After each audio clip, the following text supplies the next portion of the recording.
Hello, xin chào tất cả mọi người nha. Chào mừng các bạn đã quay trở lại với channel của mình. Và hôm nay thì mình sẽ quay cận cảnh những cái con dê của nhà mình cho mọi người xem nhé. Bây giờ là mùa thu này. Mùa vừa mới bẻ ngô xong và bây giờ đang có rất là nhiều rau cho dê ăn. Và hiện tại thì dê đang rất là béo tốt. Thì mùa này thì thịt dê sẽ rất là ngon nhé mọi người nhé.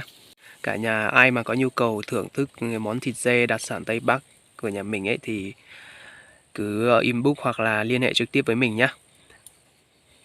Tiện thể thì mình cũng cho mọi người ngắm cái view ở nhà mình luôn nhé mọi người nhé. Hiện tại thì chỗ mình rất là gần thị trấn Sapa luôn.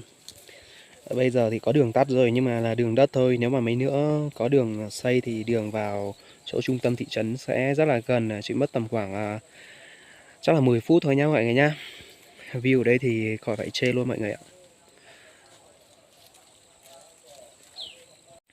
Không biết là các cô chú và các bác ở dưới miền xuôi đây có hứng thú gì với cuộc sống ở trên nông thôn này không? Và hiện tại thì ngành đất đai ở trên Sapa này đang rất là hot nha các cô chú và các bác. Nếu mà các cô chú và các bác muốn sở hữu cho mình một cái mảnh đất nhỏ nhỏ trên Sapa này thì cứ liên hệ cho cháu nha. Ở đây thì xin giới thiệu với các bác và các cô chú là không khí rất là mát mẻ, yên tĩnh và đặc biệt là view ở đây rất là đẹp nhá.